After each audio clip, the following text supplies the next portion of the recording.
Magandang araw sa inyong lahat.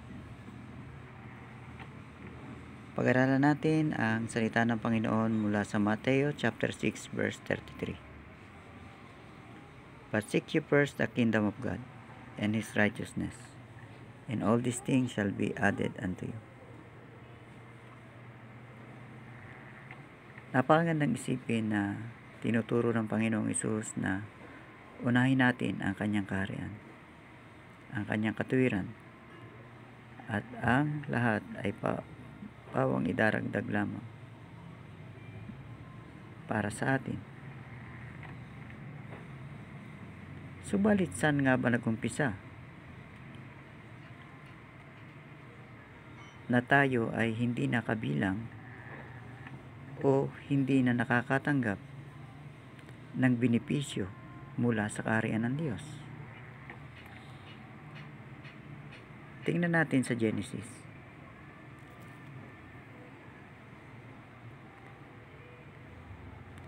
Genesis chapter 3 verse 23. Therefore the Lord God sent him forth from the Garden of Eden to till the ground, from whence he was taken. So he drove out the man and placed at the east of the Garden of Eden cherubims and the flaming sword which turned every way to keep the way of the tree of life.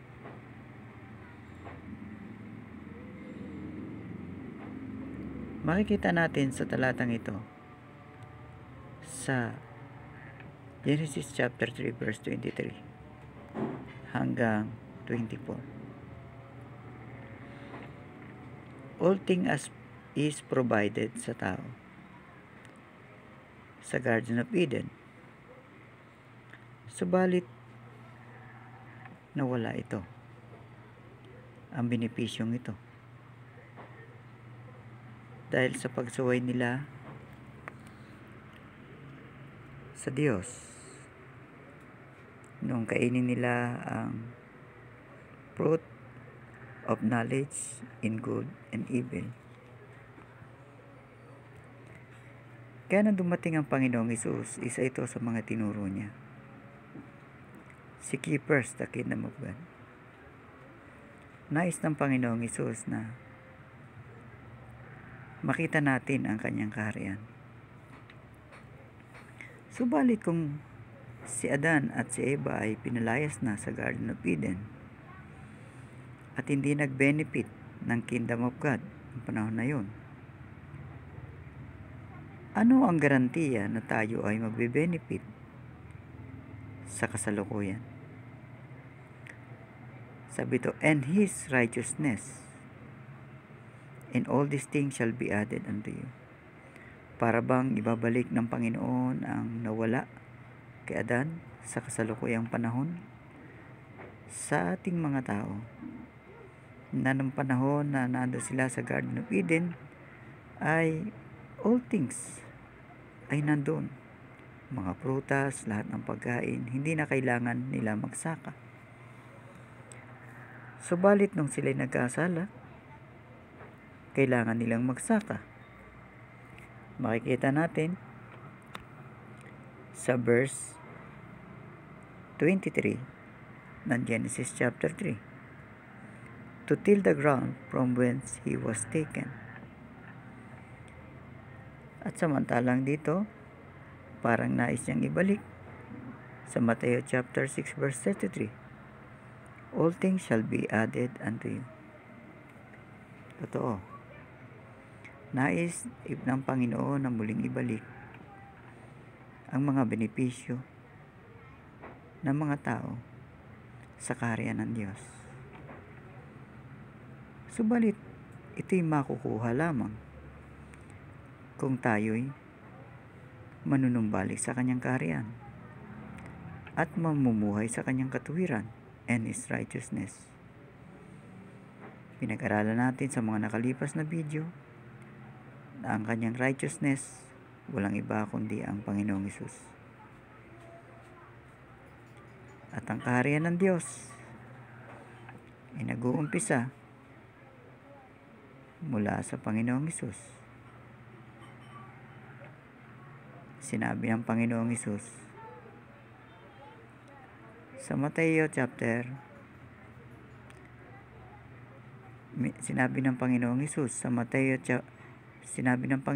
dito sa Mateo chapter 6 verse 33. But seek ye first the kingdom of God and His righteousness, and all these things shall be added unto you. Ano ba ang righteousness na nais ng Panginoong Hesus? Sa John chapter 3 verse 3, except a man be born again, he cannot see the kingdom of God. Yan ang sinabi niya. Ganon din sa John chapter 1 verse 12, na ang lahat ng tumanggap sa Panginoon ay binigyan niya ng karapatan na maging anak ng Diyos. Makikita natin sa mga talatang ito na maraming mga talata ang mga nagsasabi na ang righteousness ng Panginoon ay makikita natin sa pananampalataya sa Panginoong Hesus at sa panibagong buhay na ibinibigay ng Panginoong Hesus. Kaya ang kaharian ng Diyos ay nakukuhang muli sa panunumbalik natin sa Diyos sa pamamagitan ng Panginoong Hesus. And all these things shall be added unto you. Ang isang tao na nanampalataya sa Panginoong Hesus, namumuhay siya sa panibagong buhay, isang buhay na hinahanap niya sa araw-araw ang kaharian ng Diyos at namumuhay sa biyaya ng Panginoong Hesus. Ang mga talatang ito ay patuloy na nagpapaalala na hindi tayo dapat mag-alala. Yan ang turo ng Panginoong Hesus sa mga talata bago dumating ang mga talatang ito sa Mateo chapter 6. Makikita natin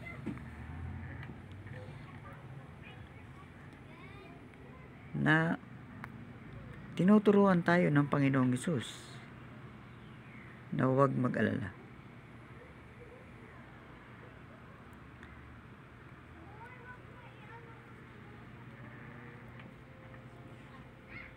At patuloy na ang ating maging kayamanan ay naandun sa kaharian niya.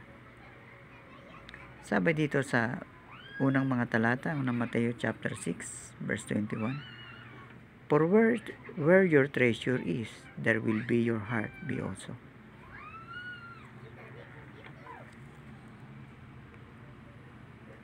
Ang mga tao noon ay inutusan ng Panginoon na magsaka, to till the ground. Sabi dito sa Genesis chapter 3 verse 23.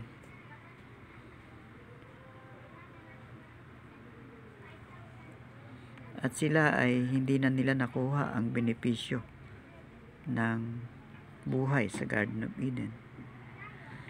Kaya inisip nila na yun na ang kanilang kayamanan. Pero ang tinuturo ng Panginoong Hesus ay unahin ang kanyang kaharian. Bakit kaya?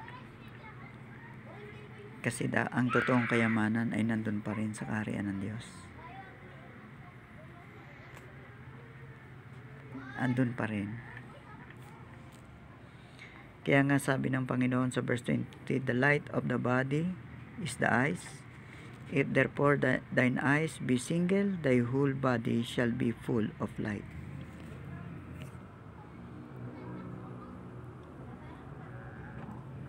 Ang liwanag daw ay nasa mata. Kung malabo ang ating mata, ay malabo din ang paligid. Kung madilim ang ating paningin, madilim din ang paligid. Kung malinaw ang ating paningin, ay malinaw din ang paligid. Ang mata ay isa sa mga one senses na ginagamit natin. Sense of seeing. Merong sense of touching. Sense of taste. Sense of hearing. Ang 5 senses na meron tayo ay mula sa seeing, touching, hearing,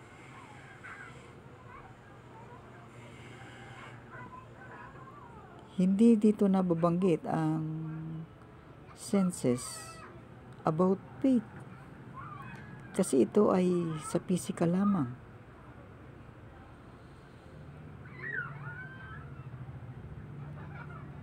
Ang sense of taste para ito sa ating physical, para maraman natin kung ano ang ating pagkain. Sense of seeing, makita natin ang ating paligid. Sense of hearing, marinig natin kung ano ang nangyayari sa ating paligid. Sense of touching, maramdaman natin. At ganoon din ang sense of smell. Maamoy natin ang lahat. Lahat yan ay puro sa physical.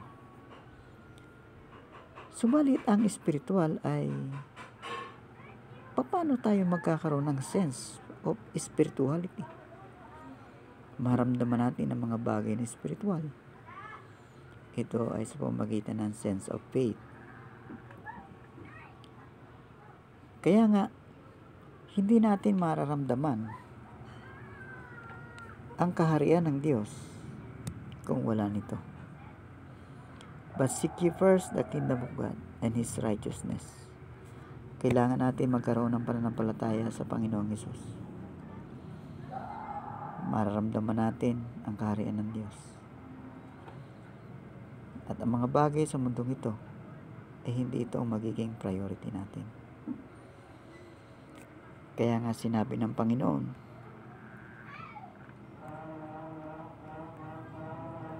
sabi dito sa verse 21, for where is your treasure is, there will be your heart be also. Nakikita mo ang kayamanan sa mundong ito. Nararamdaman mo ang benepisyo ng kayamanan sa mundong ito. Nalalasahan mo ang masasarap na pagkain sa mundong ito.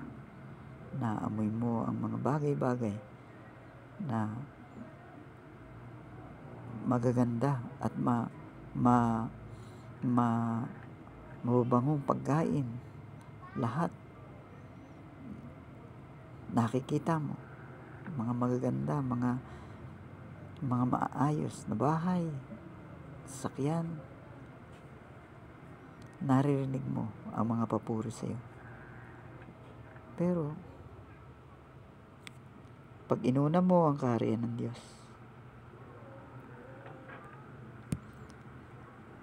pag inuna mo ang kaharian ng Diyos, mararamdaman mo na sa kaharian ng Diyos walang ibang pinakamaganda kundi ang Panginoong Hesus, ang kanyang kabutihan at ang kanyang pag-ibig, ang kanyang katuwiran, ang kanyang pagliligtas. Kaya although may mga bagay ka sa mundong ito, hindi ito ang iyong priority, kundi ang priority mo ay ang kaharian ng Diyos. Kaya pawang idaragdag lamang. Kaya makikita mo sa sinabi ng Panginoon, maging si Haring Solomon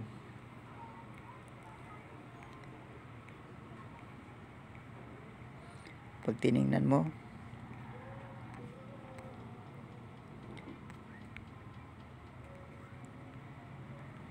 dito sa talatang to,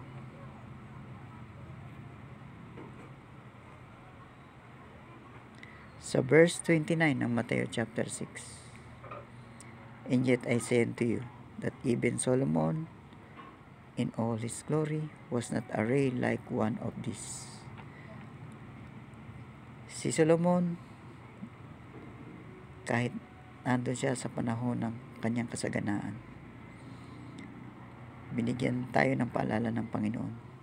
Hindi niya nasuot ang magaganda na higit na magaganda sa mga kasuotan ng mga lili sa parang na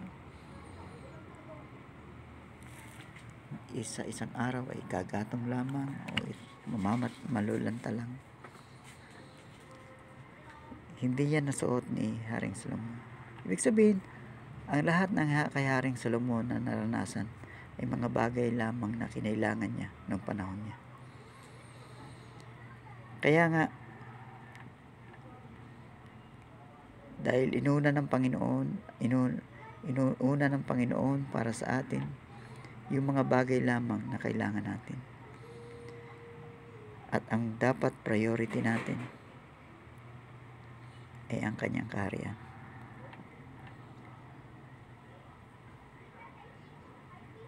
Napakahalaga na maunawaan natin ang pag-una sa kanyang kaharian at ang kanyang katuwiran, na walang iba kundi ang Panginoong Hesus.